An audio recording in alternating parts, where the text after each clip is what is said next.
কথাই বলে সব তীর্থ বারবার, কিন্তু গঙ্গাসাগর একবার। কেন যে গঙ্গাসাগর একবার এ কথাটা বলা হয় সেটা আশা করি আগের ভিডিও দেখে আপনারা বুঝতে পেরেছেন, কারণ গঙ্গাসাগর আসা অতটাও সহজ নয়। তো যাই হোক, আজ 10ই জানুয়ারি 2026 মেলার প্রথম দিন এসে পৌঁছেছি গঙ্গাসাগরে রাত 9:30 নাগাদ।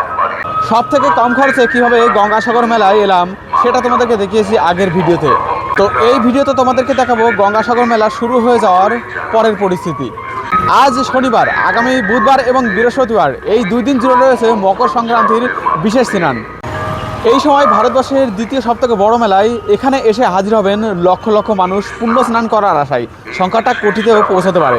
তবে অফিসিয়াল তারিখ অনুসারে আজ থেকে মেলা শুরু হলেও মেলার প্রস্তুতি কিন্তু এখনও চলছে। তো আমি এখন এই মুহূর্তে রয়েছি গঙ্গাসাগর বাস স্ট্যান্ডের একেবারে ঠিক পাশেই। দেখতে পাচ্ছ আমার সামনে এখানেই গঙ্গাসাগর মেলা 2026-এর একটা সুন্দর গেট বানানো হয়েছে। সামনে বসানো হয়েছে এই সুন্দর মূর্তিটিকে। আর ঠিক সামনে দেখতে পাচ্ছ এখানে রয়েছে কিন্তু গঙ্গাসাগর বাস স্ট্যান্ড। বিভিন্ন ব্যানার প্ল্যাকার্ড এখনও কিন্তু আসছে মেলা প্রাঙ্গণে বিভিন্ন স্থানে লাগানোর জন্য। আর এইখানে কিন্তু পুলিশরা দেখতে পাচ্ছ এই কর্নারের এই পজিশনে পুলিশেরা তাদের নিজের নিজের দায়িত্ব বুঝে নিচ্ছে। আর এই বাস স্ট্যান্ডের ঠিক সামনেই এখানে রয়েছে গঙ্গাসাগরের মূল গেট। আর এই বাস স্ট্যান্ডের পাশেই এখানে যে ঘরগুলি দেখতে পাচ্ছ এখানেই কিন্তু লঙ্গরের ব্যবস্থা থাকে। এই পাশে রয়েছে শৌচালয় একেবারে বিনামূল্যের, একেবারে প্রচুর পরিমাণে প্রচুর সংখ্যায় এখানে রয়েছে মেলা প্রাঙ্গণে। মেলা চত্বরেও আছে প্রচুর পরিমাণে, এবং শৌচালয়ের ঠিক পাশে তোমরা দেখতে পারবে এখানে একটা গঙ্গাসাগর মেলার গ্রাউন্ডের একটা ম্যাপ দেওয়া রয়েছে। আমি আমার এই ভিডিওতে এখানকার ছবি সম্পূর্ণরূপে দিয়ে দেবো, তোমরা চাইলে সেটাকে স্ক্রিনশট মেরে নিতে পারো। এই ম্যাপের দ্বারাই কিন্তু একেবারে সম্পূর্ণরূপে গঙ্গাসাগর মেলা 2026-এর ম্যাপিং করা হয়েছে। কোথায় রাত্রে থাকা যাবে, বাস স্ট্যান্ডটা কোথায় আছে, শৌচালয় কোথায় আছে, ড্রিঙ্কিং ওয়াটার কোথায় আছে, পুলিশ কন্ট্রোল রুম কোথায় আছে, সমস্ত কিছু বোঝা যাবে।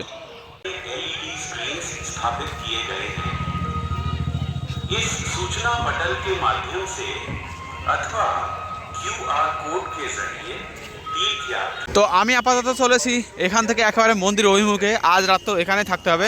আর দেখতে পাচ্ছ প্রচুর শ্রদ্ধালু যেমন প্রথম দিনেই তাদের স্নান কার্য সেরে চলে গেছে, সেরকম প্রচুর শ্রদ্ধালু কিন্তু এই রাত্রেও গঙ্গাসাগরে পদার্পণ করেছেন। আবার দেখতে পাচ্ছ অনেকে কিন্তু এখানে ওপেন স্থানেই বসে আছে। আর এই সামনে রয়েছে পার্থসারথী এবং চারপাশে মুনি ঋষিদের মূর্তি সম্বলিত এই স্থান।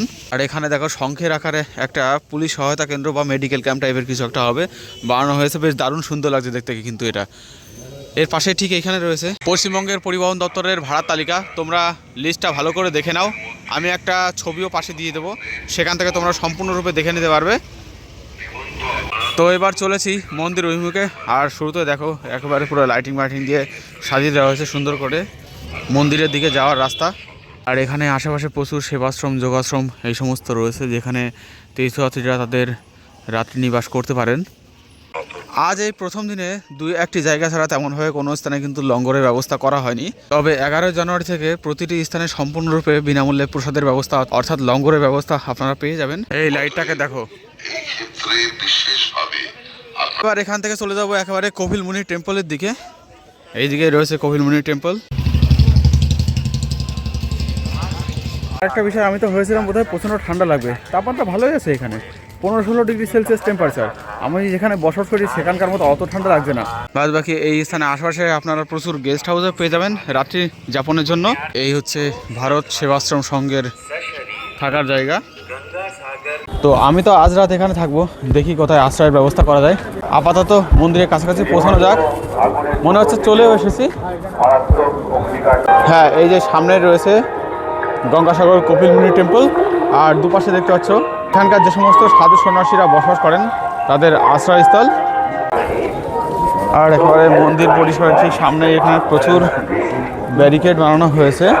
যে সমস্ত দর্শনার্থীরা এখানে আসবেন তাদেরকে ট্যাকেল করার জন্য এগুলো মূলত বানানো হয়েছে। এই হচ্ছে মূল মন্দির। আর এই জায়গাটা দেখো, একটা গরুরের মূর্তি রয়েছে উপরে।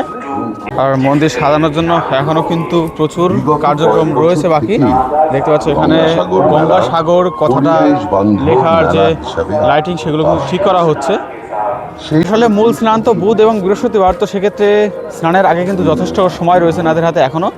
আর মন্দিরের সামনের এই পুরো চত্বরে দেখতে পাচ্ছি একেবারে বাঁশের ব্যারিকেড দিয়ে রাস্তা মতন করে দেওয়া হয়েছে। পুণ্যার্থীরা স্নান করে ওই রাস্তা দিয়ে প্রবেশ করার পরে মন্দিরে যখন পুজো দিতে আসবেন তখন কিন্তু এই সমস্ত রাস্তার মাধ্যমে এইভাবে জিগজ্যাগভাবেই কিন্তু তবে মন্দিরে প্রবেশ করতে পারবেন।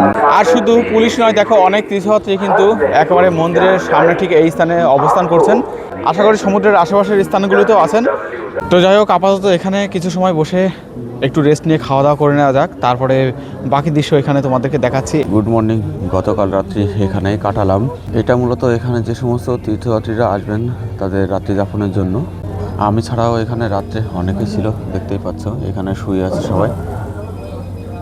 যথেষ্ট স্পেসিয়াস অনেক জায়গায় আছে এখানে, আর এরকম অনেক জায়গা করা আছে গঙ্গাসাগরের বুকে রাত্রি যাপনের জন্য।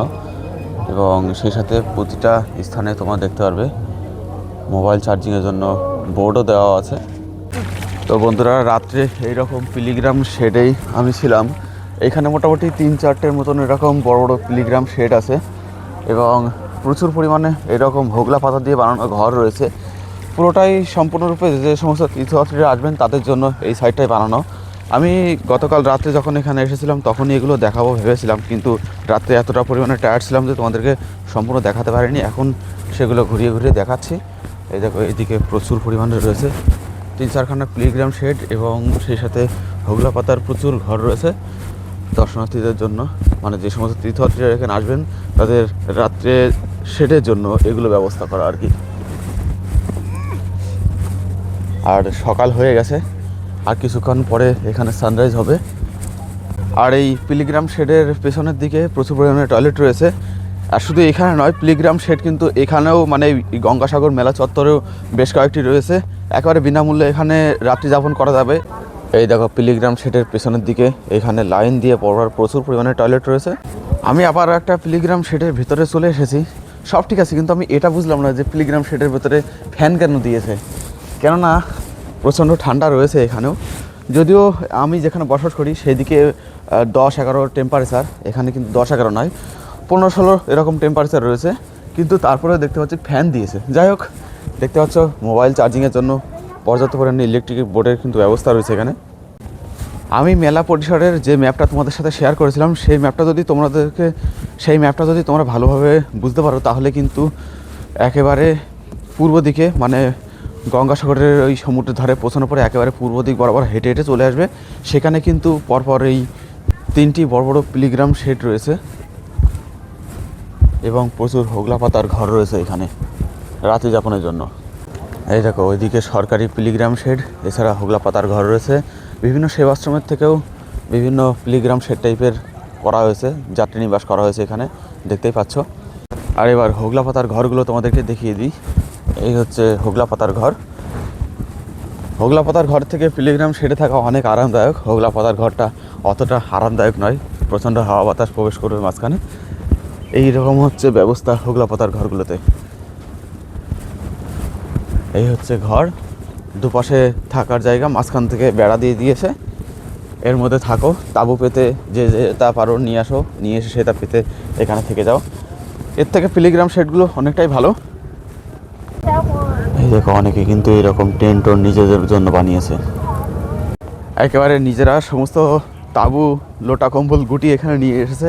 3-4 দিন থাকবে, একেবারে মেলার পুরো আনন্দ নেবে, সেই জন্য সম্পূর্ণরূপে নিজেদের জন্য স্থায়ী টেন্ট বানিয়েছে।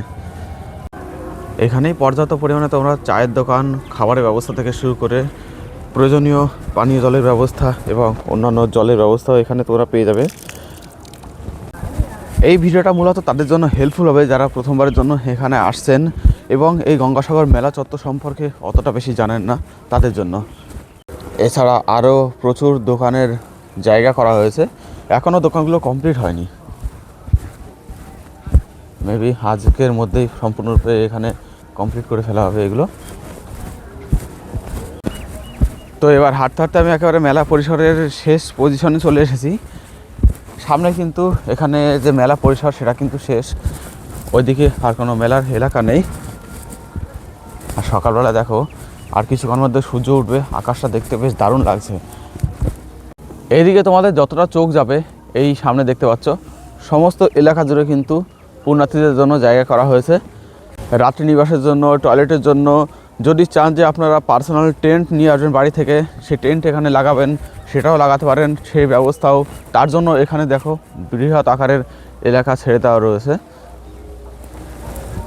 এখানে আমার বাঁ পাশে এই দিকে মহিলাদের কাপড় চেঞ্জিংয়ের ব্যবস্থা, তাছাড়া যে মোবাইল টয়লেট ভ্যান সমস্ত কিছু কিন্তু এখানে রয়েছে।